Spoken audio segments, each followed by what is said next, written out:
पिछले वीडियो में मैंने आप लोगों को ट्रांसपोर्टेशन इन एनिमल्स के बारे में बताया था। इस वीडियो में हम डिस्कस करेंगे ट्रांसपोर्टेशन इन प्लांट्स।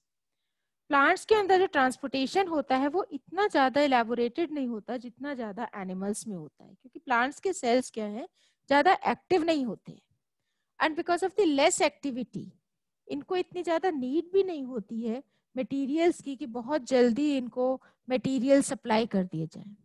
अब क्योंकि प्लांट्स ब्रांच फॉर्म में होता है, ब्रांचिंग शेप्स होती है प्लांट्स की, तो प्लांट के हर सेल ऑक्सीजन या कार्बन डाइऑक्साइड जो कि उन्हें रेस्पिरेशन के लिए नीड होती है या कार्बन डाइऑक्साइड की फोटोसिंथेसिस के लिए जरूरत होती है, डायरेक्टली एयर से मिल जाते हैं bye the process of diffusion.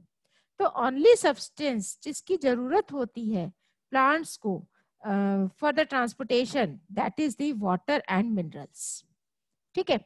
दूसरा जॉब क्या है ट्रांसपोर्ट सिस्टम का प्लांट्स के अंदर, इट ट्रांसपोर्ट्स फूड। जो लीव्स फूड प्रिपेयर करती हैं in the form of carbohydrates या ग्लूकोज, उनके दूसरे बॉडी दूसरे पार्ट्स तक पहुंचाना, जैसे stem, roots etcetera.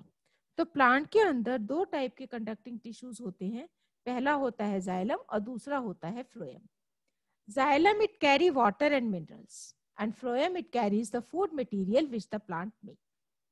Now, first of all, we will discuss about the transportation of water that is carried by the xylem. Xylem बना हुआ होता है ट्रेकीट्स, xylem vessels, xylem parenchyma and xylem fibers। हम लोगों ने 9th में पढ़ा था।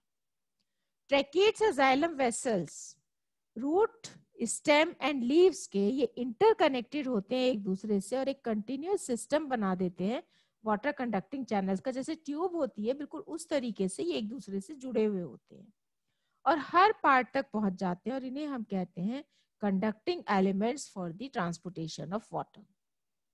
ठीक है। अच्छा, नॉर्मली क्या होता है कि जाइलम, रूट जाइलम कंटिन्यू करता है विद द स्टेम जाइलम और स्टेम जाइलम कंटिन्यू करता है with the veins of the leaves. ठीक है। They carry water and minerals from the leaves to other parts of the plant. अब ये पानी, वाटर, रूट से लेके और लीव्स तक पहुंचता कैसे है? तो एक प्रोसेस होता है, एक टर्म दी गई है, that is known as the ascent of sap. Sap का मतलब होता है water along with the minerals, पानी मिनरल्स के साथ में जब मिलकर एक नई टर्म बनाता है, that is known as the sap. तो अपवर्ड मूवमेंट जो है वाटर का along with the minerals from roots to different plant parts, it is known as ascent of sap. Mechanism क्या है इसका? रूट हेयर्स प्रेजेंट होते हैं रूट में, तो रूट हेयर्स क्या करते हैं, वाटर एब्जॉर्ब करते हैं फ्रॉम द सॉइल। सॉइल में सॉइल पार्टिकल के चारों तरफ एक थिन फिल्म बन जाती है वाटर की। उस थिन फिल्म के कांटेक्ट में रूट हेयर्स आते हैं। Root hairs by the process of diffusion water and minerals soil से डिफ्यूजन के थ्रू एब्जॉर्ब करते हैं। एब्जॉर्ब करने के बाद में सेल टू सेल ऑस्मोसिस के थ्रू ये ट्रांसफर कर सकते हैं। ठीक है। तो सेल टू सेल ऑस्मोसिस के थ्रू ट्रांसफर कैसे करते हैं? रूट हेयर्स में पानी आया, वाटर आया है bye the process of diffusion, उसके बाद एपिडर्मिस से पास हुआ, एपिडर्मिस से रूट कॉर्टेक्स में गया, रूट कॉर्टेक्स से एंडोडर्मिस में गया और एंडोडर्मिस से रूट जाइलम तक गया। रूट जाइलम इंटरकनेक्टेड होता है टू द स्टेम जाइलम और स्टेम जाइलम कनेक्टेड होता है to the xylem of the veins. Xylem क्या है? सेल्यूलोज की जो जाइलम की वॉल्स हैं वो सेल्यूलोज और लिग्निन की बनी हुई होती है। इसका मतलब बहुत ज्यादा हार्ड और स्ट्रॉन्ग होती है। तो एक तरह से ये भी कह सकते हैं कि जाइलम प्लांट को सपोर्ट करता है, रिजिडिटी देता है, हार्डनेस देता है। ठीक है। तो ये जो एसेंट ऑफ सैप है, अगर हम डायग्राम के थ्रू स्टडी करते हैं तो डायग्राम के थ्रू हम कैसे स्टडी करेंगे? This is a thin film, ये थिन फिल्म है सॉइल पार्टिकल के चारों तरफ। Root hairs they are in direct contact with this thin film. Root hair से वाटर एब्जॉर्ब होता है from the soil by the process of diffusion. इसके बाद में epidermis, then root cortex and then endodermis. ये पहुंचा water along with the minerals root xylem तक। Root xylem से सैप, सैप का मतलब मैंने भी बताया वाटर एंड मिनरल्स दोनों के कॉम्बिनेशन को हम सैप कहते हैं। अपवर्ड मूवमेंट हुआ, अपवर्ड मूवमेंट होने के बाद में जो रूट जाइलम है ये कनेक्ट करता है टू द स्टेम जाइलम और स्टेम जाइलम से कनेक्ट हो जाता है veins of the leaves. In this way ascent of sap takes place. ठीक है, अच्छा अब एक तो ये है कि वाटर मिनरल से रूट जाइलम में कंटिन्यूस ट्यूब लाइक स्ट्रक्चर बना देते हैं और कैपिलरी एक्शन के थ्रू वाटर राइज अप करता है from the base to the from the bottom of the root xylem से लेके ऊपर के पोर्शन तक, लीव्स तक। एक और प्रोसेस है जिसके थ्रू एसेंट ऑफ सैप या जो वाटर एंड मिनरल्स है through xylem vessels upward movement करते हैं, that is known as the suction pressure. Suction pressure create कैसे होता है? नॉर्मली क्या होता है कि लीव्स का जो लोअर पोर्शन है यहाँ पर स्टोमेटा प्रेजेंट होते हैं। स्टोमेटा जहां पर प्रेजेंट होते हैं वहां पर वाटर इवेपोरेट होता है, then process is known as transpiration.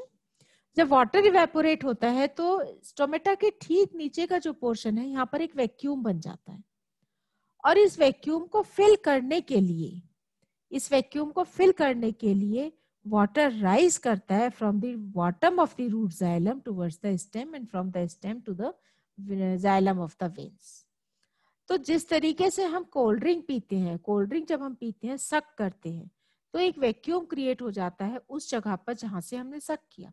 उस वैक्यूम को फिल करने के लिए जो लिक्विड है वो वहां की जगह लेने की कोशिश करेगा वैक्यूम में। ठीक है, तो लिक्विड ऊपर की तरफ राइज करेगा। बिल्कुल सेम कंडीशन यहाँ पर भी होती है। जब ट्रांसपिरेशन होता है तो वाटर इवेपोरेट होता है थ्रू दीज स्टोमेटा, इसे हम क्यूटिकुलर ट्रांसपिरेशन भी कह सकते हैं। ठीक है, जब वाटर इवेपोरेट होगा तो यहाँ पर इस जगह पर एक वैक्यूम क्रिएट हो जाएगा और इस वैक्यूम को फिल करने के लिए वाटर ऊपर की तरफ राइज करता है और राइज करके इस जगह पर पहुंच जाता है। अब वाटर जो ट्रांसफर होता है from cell to cell, it is through the transfer of through the process of osmosis. Now अब क्या है कि जितना वाटर एब्सॉर्ब हुआ from the soil with the help of root hairs, with the help of, और पहुंचता है root xylem तक, उसका सिर्फ 1 से 2% ही फोटोसिंथेसिस में यूटिलाइज होता है। बाकी का जितना भी वाटर है वो सारा का सारा ट्रांसपिरेशन के थ्रू उड़ जाता है, इवेपोरेट हो जाता है। ठीक है, so and now what is transpiration pool? Transpiration pool क्या है? अभी मैंने बताया था कि जब ट्रांसपिरेशन होता है तो जिस जगह पर स्टोमेटा प्रेजेंट होते हैं उसके चारों तरफ एक वैक्यूम क्रिएट हो जाता है। उस वैक्यूम को फिल करने के लिए वाटर ऊपर की तरफ पुल होता है, खिंचता है ऊपर की तरफ।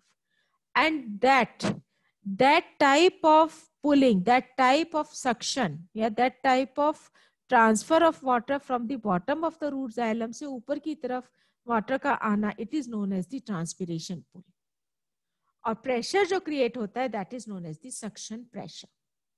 ठीक है, इंपॉर्टेंस क्या है ट्रांसपिरेशन की? ट्रांसपिरेशन एनवायरमेंट के टेम्परेचर को रेगुलेट करता है, इसके अलावा वाटर के एब्जॉर्प्शन में और upward movement of water and minerals में हेल्प करता है। So this is all about the transportation in plants, transportation of water and minerals in plants through the conducting tissue, that is the xylem vessels. दूसरा है transportation of food and other substances. तो transportation of food को हम एक नई term देते हैं, that is known as the translocation. Transportation of food, generally food हमेशा सॉल्युबल फॉर्म में ही ट्रांसपोर्ट होता है from the leaves to other parts of the plant. देखो, वाटर एंड मिनरल्स तो ट्रांसपोर्ट हुए थे फ्रॉम द सॉइल, सॉइल से कहाँ पहुंचे? रूट जाइलम तक पहुंचे और रूट जाइलम से ऊपर की तरफ through the transpiration pool and suction pressure उस वैक्यूम तक पहुंच गए जो कि क्रिएट हुआ था ड्यू टू द ट्रांसपिरेशन। लेकिन फूड का ट्रांसपोर्टेशन कैसे होता है? फूड का ट्रांसपोर्टेशन होता है फ्लोएम के थ्रू। Phloem is then another conducting tissue. Phloem का एक और काम होता है, फ्लोएम जितने भी हार्मोन्स बनते हैं रूट टिप या शूट टिप पे, उनको भी पहुंचाने का काम करता है एक जगह से दूसरी जगह पर। नॉर्मली होता क्या है कि किस तरीके से फूड ट्रांसपोर्ट होता है, उसका मैकेनिज्म क्या है? जो शुगर या फूड जो लीव्स में बना वो लोडेड हो गया सीव ट्यूब्स में, फ्लोएम में सीव ट्यूब्स एक पार्ट होता है फ्लोएम का, और वो उसके साथ में प्रेजेंट होते हैं कंपेनियन सेल्स।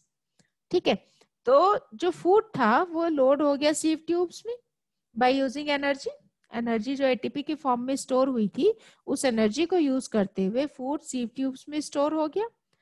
अब वाटर उन्हीं सीव ट्यूब्स में एंटर करता है containing sugar by the process of osmosis, due to which the pressure in the phloem tissue rises। मतलब क्या हुआ? इसका मतलब ये हुआ कि जब शुगर सीव ट्यूब्स में लोड हो गई, उसके बाद में वाटर एंटर हुआ into the sieve tubes. Sieve tubes इसमें ऑलरेडी ग्लूकोज था, ऑलरेडी शुगर थी। वाटर एंटर हुआ by the process of osmosis, due to which the pressure in the phloem tissue rises up. Osmosis के through जब water अंदर enter करेगा तो जो प्रेशर है फ्लोएम टिश्यू का वो राइज कर जाएगा। हाई प्रेशर जो प्रोड्यूस होता है इन द फ्लोएम टिश्यू, उसकी वजह से फूड लीव से बाकी के दूसरे प्लांट पार्ट्स की तरफ मूव करना स्टार्ट हो जाता है। तो इस तरीके से प्लांट्स को जितनी नीड होती है उसी के अकॉर्डिंग फूड का ट्रांसपोर्टेशन हो जाता है। ठीक है, तो ये हमारा क्या है, दिस इज डायग्राम है। Water and minerals are taken up by the root, upward movement हुआ थ्रू सक्शन प्रेशर और ट्रांसपिरेशन पुल। ठीक, यहाँ से वाटर कहाँ गया, लीव्स में गया। लीफ में जाने के बाद में स्टोमेटा के थ्रू कुछ वाटर तो इवेपोरेट हो गया और कुछ यूटिलाइज हो गया, मतलब जो है स्टोर हो गया प्लांट के अंदर, और उसके बाद में अकॉर्डिंग टू द नीड वो यूटिलाइज हो जाता है। So this is all about the transportation in plants. Plants का ट्रांसपोर्टेशन है बहुत इजी है, बहुत ज्यादा टफ नहीं है। जितने भी डायग्राम्स इस स्लाइड्स में मैंने बनाए हुए हैं, इन सब की अच्छे से आप लोग प्रैक्टिस कर लीजिएगा। ठीक है, अब जो नेक्स्ट लाइफ प्रोसेस का टॉपिक है एक्सक्रीशन, ये मैं अपने नेक्स्ट वीडियो में आप लोगों से डिस्कस करूं।